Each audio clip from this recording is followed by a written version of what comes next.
Well, hello everyone. Here I was planning to come to you in a much more organized way, but right at the last minute, my internet went out. So you're getting me on my phone, which is not how I intended to do this. But I did want to come in. We talked about in the group, there were a lot of people talking about their experience with anxiety and wondering, why is this my experience? Like, why is this what my body does? And so here I am to have a conversation about what anxiety really is. I think it's really important that we understand this. So for those of you who are new to me, my name is Dr. Julie Tumoon, and I have a program called Thriving Health that I administer that is all about how we actually heal our body. So a lot of healing work is done very much so from the symptoms and not from the root, not from that beautiful level of the co-joined energy of what creates us and informs us and generates us. And yet that's the magical level from which energy and healing and restoration happens. So I have a process that I guide women through every day. But in the discussion with so many women, I hear about this problem of anxiety, and it destroys lives. I mean, it really can leave us paralyzed in so many places. I've had clients where that meant every day coaching themselves to get out of bed, coaching themselves to, take that step, coaching themselves to just show up in life. And that's why it's such a severe problem. Now, what most people never talk about with anxiety is that there's a couple of important facets of what's actually happening in the body. On one level, there's an organ relationship, and this is a Chinese medicine concept. So anxiety is an experience in Chinese medicine where the Shen, the spirit, is not staying in a quiet space where it can connect at all levels and guide our highest functions and guide us along our way. Now, the Shen or the spirit is a heart-associated experience. In Chinese medicine, that Shen is stored in the heart, exists in the heart, it's the abode of Shen, let's just say. So that heart network is key. Now, the terrain of the heart, in Chinese medicine, we're not going to talk about the heart the same way that your Western doctor might, where they start talking about, cardiovascular function and cholesterol levels and all of those things, because it is a much more dynamic organ. And it relates to our emotional experience, and it relates to the element of fire in Chinese medicine and the ability to be grounded and present and clear thinking. Now, if the heart is disturbed, whether that is from that same Chinese medicine perspective, too much heat, whether it's not getting nourished, then our consciousness finds the environment uncomfortable. So that heat environment, that's one of the biggest ones, that people suffer from heat blasting the heart. Now, what that does is I want you to imagine, have you ever been in a room that's like too hot? Like it's just so hot and especially like artificial heat, like where you're in a room where someone turned the heat up too high and you're just feel like you're gonna like get out of your skin if it doesn't change. You can't quiet and you can't cool off. And so you start to feel that sense of like, I gotta get out of here. Well, it's kind of what it's like for your consciousness if there's heat blasting the heart. That Shen, that spirit is like, I gotta get out of here. And so what does it do? It kind of like ends up being out here, like not connected to our body, not in us. And then that's the experience of disconnect is one of the reasons why we feel the experience of anxiety. So in order to remedy that, we have to be able to quiet that fire. You'll notice nowhere in here was that a discussion of the neurotransmitters or of needing, or even in some cases of emotion. And we'll get to emotion in our conversation, but I just want to really point that out, that this is a physiological experience of like a patterned disruption of the communication of the organ systems. Now, the heart gets its nourishment from the spleen in that Chinese medicine model. This is really important. The spleen is the earth network in the body. Now, that means that it is responsible for the alchemical transformation. I know a lot of these are words, and I'm going to talk in ways that maybe some of you have never heard, but that alchemical transformation is taking what we eat and being able to turn it into and grab out of it like the inherent life force. So, you eat a carrot, it has information for your body. You eat broccoli, you eat a piece of fish, it has information. It has literally stored information, vitality, energy for your body. It is the spleen's job to be able to take that and differentiate, what we need and what we don't need. Now, here's the kicker. The spleen is injured by sitting and thinking. Think about our life in the West, man. All we do is sit and think. I mean, we ruminate on everything. We're all constantly like worried. We're thinking about tomorrow, 2 weeks from now. What about 6 months from now? What's going on over here? The world is fraught with things that we worry about perpetually. And I would say modern time is probably just such an accelerated version of that. It's kind of crazy.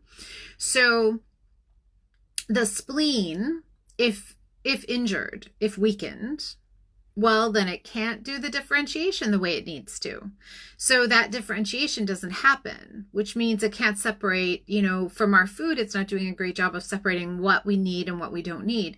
Bigger than that, it can't cultivate and grab what the organs need to be able to be nourished. Now, this matters because the spleen sends that nourishment up to the lungs and to the heart. So if the heart is not able to get what it needs because that spleen system is weak and that earth network can't do the alchemy, then the heart isn't going to be able to sustain its vibrance. It's not going to be able to be a good home for the spirit, for that Shen, and it's going to struggle. And then this is a huge reason why that anxiety comes in. So that weakness at the spleen can perpetuate weakness at the heart, which can actually lead to the experience of anxiety in the body. Now, the liver can play a role here too. So the liver is a wood network organ. Now, in Chinese medicine, the image there is like bamboo. So we're talking, all wood is associated with the liver network, but we're talking like bamboo because that image is wood that is flexible and dynamic. It can bend, it grows tremendously fast. I mean, it is this balanced network that is associated with this movement in the body. The wood network is what moves your blood. It is what controls your tendons. So think about how important tendons are, right? Like if they don't know how to send the message to contract, you don't move. Think about when people get really stiff and they have pain syndromes and those tendons are tight and painful. They don't move. Now, the liver network also has the personality of being like a general. And it has that personality for a reason, because your consciousness, that consciousness stored in the heart, it creates the master plan. Think of like the wise sage. So y'all have a wise sage living in your heart, and it knows and wants to hatch like the most beautiful plans for your life ever. And it wants to do it from a place of consciousness and being settled and being aware and being present. And it can't do that if it's blasted with heat or with energy that it can't sustain. Sorry guys, I'm gonna try to prop this up so I don't start shaking. And so if the liver network is out of sorts, like let's say you live a life that's really stressful. Let's say you're managing a million tasks. Your job is like that. Maybe your job is like a taskmaster job. Maybe you're a project manager. Maybe you're a doctor. Maybe, you have your kids or your household has a lot of management, whatever. If that liver network gets engaged in a way where it never gets a break because you're always on task, because there's always a million things to do. You've always got that I should do list. Then the liver network gets tight, and that tight creates friction, and that friction creates heat, and that heat can blast your heart because the liver is an upward moving. Now it's kind of like in that case that the liver, the general ends up in charge of the country. No one wants the general in charge of the country. We want, the terrain to be governed by a wise sage, not by a force governed to rapid movement and force. And so if we have liver disruption because we don't have that balance, because we can't maintain that function, then what happens is then the liver blasts that heart with heat. And the same thing happens. The consciousness is like, oh, I can't be comfortable here. I have to get out of here. And again, it kind of separates. Now, that perpetual separation and lack of nourishment means that that system isn't able to stay balanced. What happens, I assume some of you, just think about it. Have you ever been separated from a group? Like maybe you're in the middle of the woods. That separation sensation is automatically anxiety evoking. So think about if your organs are existing in that place perpetually, then we're going to have that perpetual experience of that anxiousness, that separation, and that separation is palpable. Now, the funny thing is that you'll notice we still haven't gotten to emotions. Like it's the sense of separateness and the organs not being nourished, and the organs not being able to self-regulate, and the organs not being able to do their job the way they need to, that is creating the experience. And this is something I think we don't talk about enough. I have many friends that are psychologists, but I'm going to say in all honesty that a lot of psychologists are so fascinated with the experience that they're like so stuck in the story of people's lives that they've never even considered that there's a body relationship, that this could be organ networks that aren't being nourished, or organ networks that can't communicate and mutually support each other, because that's what your body is. It's a collection of systems that have a rhythm to mutually support each other and to keep ideal function and flow happening. And when that gets disrupted, we have experiences, and anxiety is one of those experiences. And so on that end, like that's the Chinese medicine model, and it's so important because it bears so much on our experience. Now, we can look at this from a cellular model as well. So, we talked about the spleen and this nourishment, not getting what we need, not being able to keep that balanced. On a cellular level, what that turns and we experience it there as is a lack of cellular energy and self-governance, because that's really what happens. If the cells can't sustain proper energy level, there's no one really governing the ideal function at that cell, much like when we talk about the organs, right? So if that happens, the cell systems have to go into survival mode. And that is literally true. You have energy production models at the cell that are based off of thyroid and glucose and sending all these great messages that produce massive amounts of energy and keep us balanced and keep the rest of the system running effortlessly, right? But if we're running in stress mode, so think about that liver network, what I was just talking about. I have a million things to do. It never ends. There's always another task. I should do this. I should do that. I have to manage 15, people and all this. That model generally evokes stress response. If we haven't had a nourished spleen in a long time, and there isn't enough fuel, and the cells and organs aren't getting what they're needing, then again, stress response. So we revert to the stress-based model of energy. Our body has, our body's magical, so it has a backup system. Of course it does, right? It has a backup system. And we turn to the backup system, and that backup system is based off of stress hormones. And the stress hormone's job is to allow us to actually drop into a lower energy state so we can sustain energy production for longer, because we don't need as much fuel to do it. So guess what?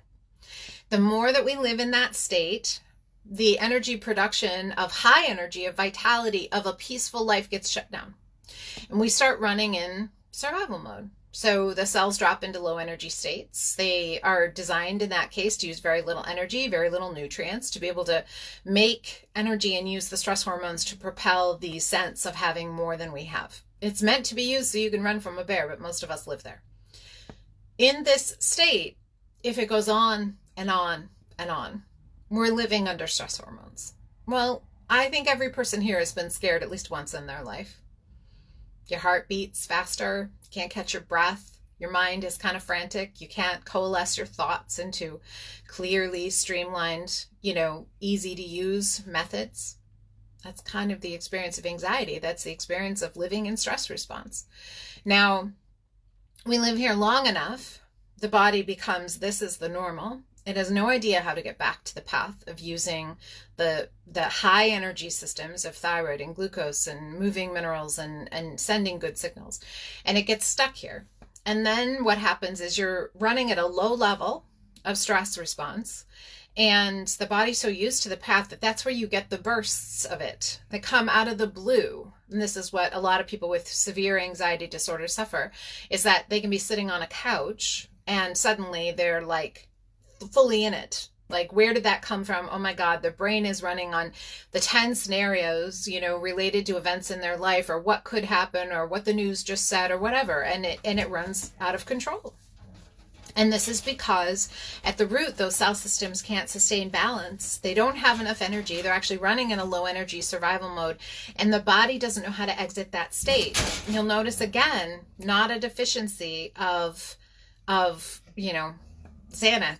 and not necessarily tied to one particular emotional event.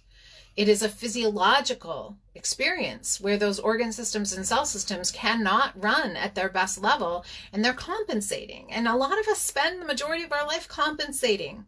That's how we are living. We're compensating. And so anxiety becomes the experience. Now we tack on that. The longer we live here, and I can tell you, I've been at this a long time. I've never evaluated a woman who actually hadn't been living in that compromised state of survival mode at the cell level for at least 20 years. So for many, it started in their 20s. So we're living at this level. We're living at this state. The longer we stay here, there's biological change that starts to happen that makes the entrenchment even deeper. So it gets even more locked in.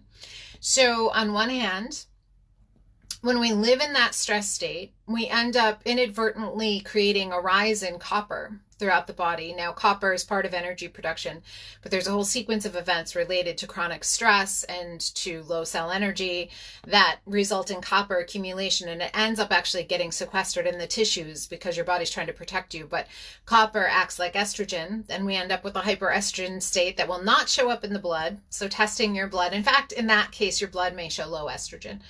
And that high estrogen state perpetuates the anxiety state. And so now your body's got low cell energy. It's got a copper problem in the tissues.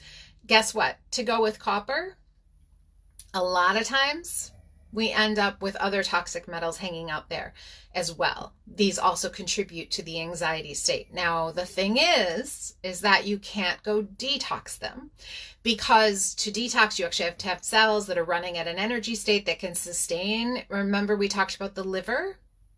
So if that liver is on stress mode and it's running in a frantic pace and it thinks it has to govern the whole thing, you cannot go tell it that now it's got a detox, because detox is actually an energy state of a relaxed system, not of a frantic system. So we end up with a toxicity problem that actually creates enough irritation that also then adds to the anxiety picture, which is why we can see people have it kind of perpetually grow and grow worse as time goes on and shift and change, because you're actually adding more metabolic byproducts that create a bigger problem as time goes on, and your body is getting further and further away from the ability to resolve them. Now we can stack on that estrogen's balancing partner is progesterone. Well, guess what? Progesterone is associated with high energy cell states. It requires a liver that can conjugate cholesterol, that can take our nutrients and coalesce them and make this beautiful hormone. And so the longer we exist in that stress state, the lower the progesterone production gets in the body. Now, some people would say, oh, there's my key. I'm just going to go through, I'm going to use some progesterone. But the problem there is, to use progesterone, you have to have cells that can operate at a high energy level, which is why, in fact, a lot of women find, and I've seen this repeatedly, that they throw progesterone at the problem, or maybe their doctor does, and the anxiety gets worse. Well, the problem there is that you need cells that can sustain an energy rate that is high enough to support good function to be able to use that hormone. So you can't just go throw progesterone at the problem, because in many people's case, it's going to make it worse, or they have to keep raising the dose. And then they also watch other things like weight gain actually comes, and they can see sleep disturbance, etc. So because that root issue never got dealt with, we never addressed what was happening at the cell. How does it relate? Which organ systems are involved? How's the state of your spleen? What's being done to nourish that heart? What's being done to ease the liver? Now, as we go through all of this, we also find that we start disrupting the pathways of other nutrients in the body. So we disrupt the pathways of calcium and magnesium. Sometimes that means people need more, sometimes it doesn't. We disrupt the cell membrane function, the sodium potassium pumps on the cell membrane. The more exhausted our cells get, the more dysfunctional they get. They actually stop being able to transport nutrients effectively across the cell membranes. That's a really tricky spot, because then you can have nutrients available, but you can't get them into the cell. That's another whole level. And I do see that often, that someone's been in that state for so long that their body's not even getting things into the cell. Well, imagine what happens then. Like, if you can't get your base nutrients into the cell to regulate those functions, then you're also going to have even more anxiety and mental emotional anguish, because the cells can't even get their nutrients. What do you think happens? I mean, I'm sure someone here has been hungry before, like really actually hungry, maybe even because you did a fast and you were hungry. But what does that state feel like? It feels tense. It feels worrisome. It feels, anxious. That's part of that picture. And if your cells are in essence starving, even though you're well fed, I want to make that point.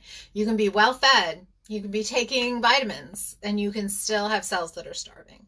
But that's another big part of the picture, because at the root of it, it was because the cells couldn't take them in. They couldn't take the nutrients in, not because the nutrients weren't there, which is why at the root of it, these are the issues that have to be solved in anxiety.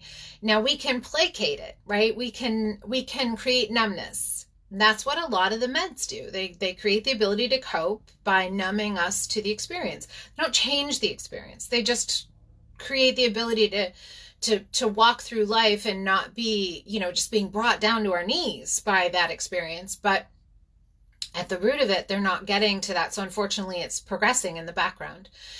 Now, in order to solve it, there are some base levels. I think anyone who's listening can tell that it's complicated.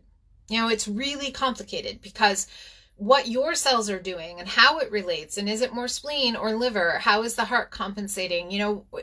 How is it impacted? What nutrients has it impacted? Is it at the level of your sodium potassium pumps? Is it at the level of copper accumulation? All of those things matter. They matter huge, and really need to be addressed, each one systematically, one by one, because if you want to resolve the picture on a base level, there are some very, things that everybody should be doing. Let's just put it that way. So on one hand, if you want to nourish the spleen, you cannot eat raw foods. I know some people don't like that one. What do you mean? My salad is the best part of my day, or I thought I was doing a really good job. The spleen does not like cold, raw foods. So if you want to nourish that spleen, you need to eat cooked foods, cooked vegetables, even cooked fruits. That is imperative. That's one major thing that you could do. You also need to be able to help your body have as much nutrient density as possible, and you need to have the substrates of energy production available. That means that you also need to make sure you're eating carbohydrates. Now, a lot of people are, doing low carb and various versions of keto and etc. In those models, you're depriving your cells of the one primary energy source they're looking for. They want to use glucose. The only way you use thyroid hormone is if you're using glucose, and making your body make it by going into ketosis is another stress response, and it is extremely challenging on the body. So you need to eat carbohydrates, and you need to have them throughout your day in order for your body to be able to use the knowledge that they contain and help shift that cell balance and help make those hormones. It has to be there. So ditch the low carb if you have anxiety, especially, but everyone should. You also need to have unobligated time. So there has to be some time in your life where there is no should on your list. You are not trying to get to one more task. You are not trying to do one more thing. You're not scrolling a phone. You're not responding to email. You're not checking out Facebook. Unobligated time is something of magic, and man, we struggle with it. I can't tell you the number of times I've had clients say, what do you mean do nothing? like I just said, to stand on their head for 4 hours a day. It's something that is essential, and we need to do that, because in that space of stillness, our body actually has the capacity to tap into some of that restorative potential in the body. And those organ systems, the heart, the spleen, the liver, and all the others as well. I mean, there's a kidney relationship here too, if it goes deep enough. They need us to spend some time in boredom and wonder and stillness. And so I encourage that for you as well. Yeah, Kelly, intermittent fasting can be a huge strain on the spleen, because the spleen, it depends on, for most people, they do it in a way that really damages the spleen. Leaves it in a fasting state. The longer you're in a fasting state, there's a normal fasting state. I mean, most people are not going to get up. I don't advocate anyone eat in the middle of the night unless in certain cases, actually, I've had people, it's the only way we could restore their cell energy, because they'd actually ruined their liver's ability to store glycogen so much that they actually did need to eat in the middle of the night.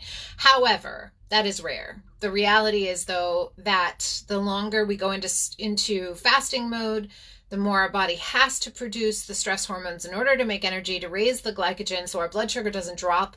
And in response, again, we've just taxed the spleen, we've just taxed the liver, we've just created an untenable scenario that we're running on stress hormones again. And so it's really important that we are paying attention to that. We are, what healing really is it's making it as easy as possible for our body to come back into homeostatic balance. Our body has a template for magical function. Like it has, oh my God, you were born in a miracle. Like, it literally knows how to heal, but we are the ones who interrupt it. We put our logic on top of these systems and we think that's it. I'm going to do it this way. And these systems are going, oh my God, like, how come you can't just work with me? That's part of what happens. And so, I think this is big with the spleen.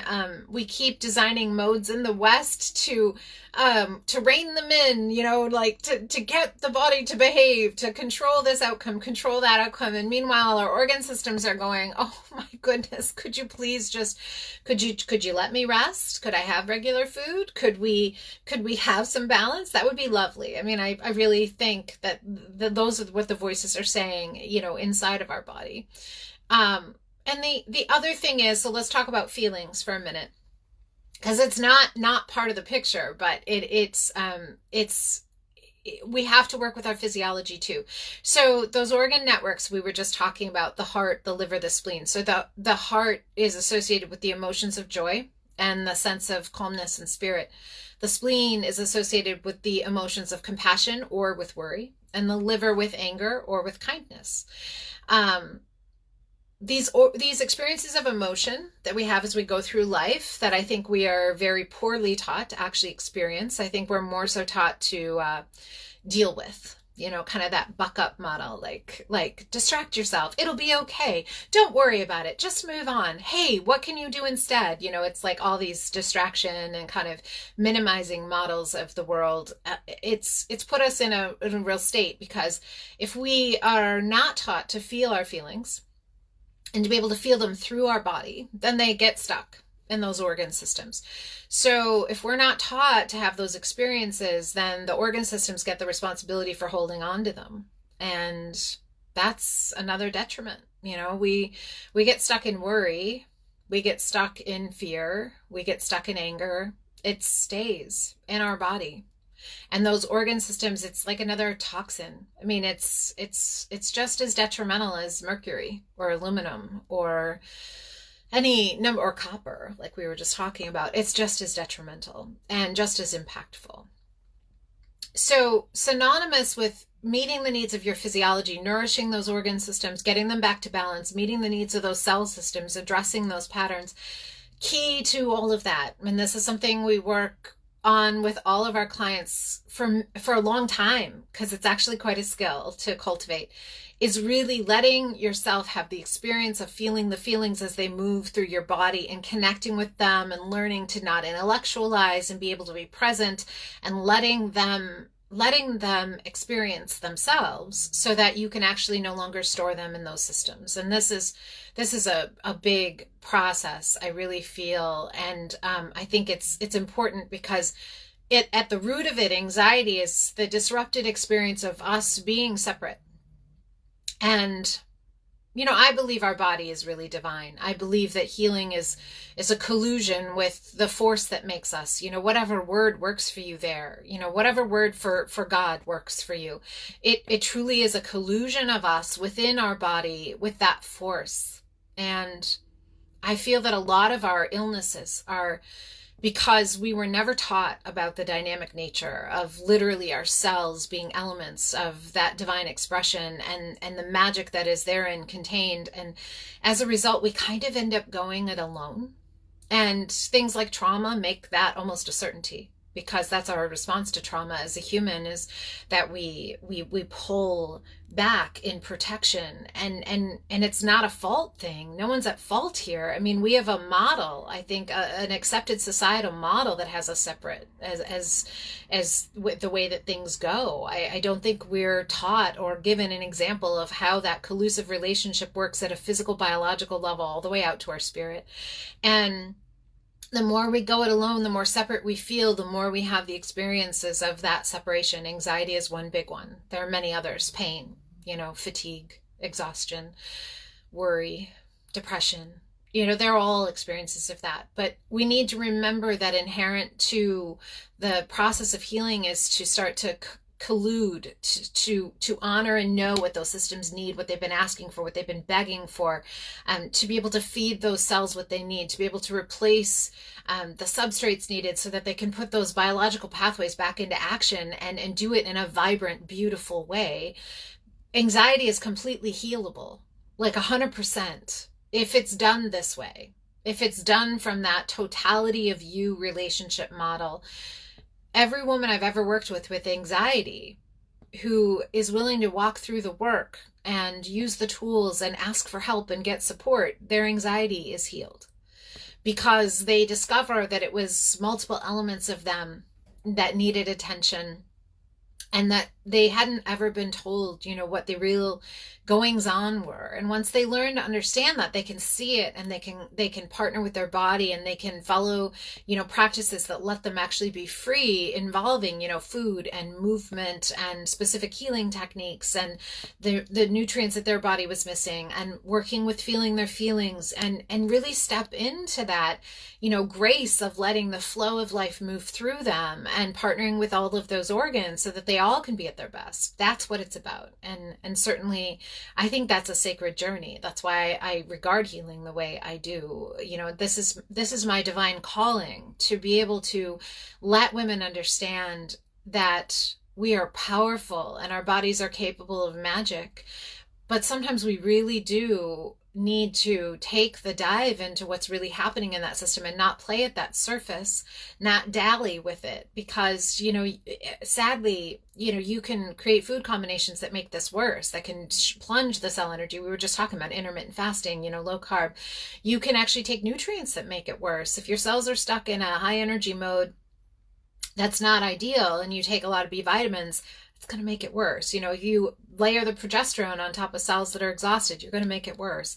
It's important that we are able to collude with our body. It cuts years off the process. So that is what I'm here for. And any of you who are really feeling that soul level calling of, oh my gosh, my body's been screaming at me and I want to partner with it, and this is what I'm here for, and I want to thrive and I want to be at my best, then, you are welcome to reach out, because that's exactly who I help. Those are the women I help.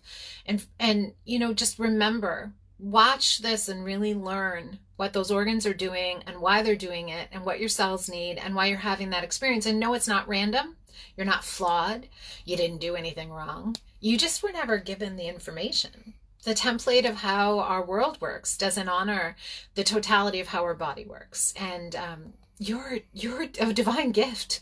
I mean, you are magical, and truly can live that out in every possible way that you've ever dreamed, desired, and more. So I bless you all. You all are just magical, and I think just beyond amazing, and the world loves your gifts. So be kind to you, and if you are ready for that journey of healing where we work in this way, then you're welcome to reach out. I will happily support you. And just have a blessed day, guys. Blessings.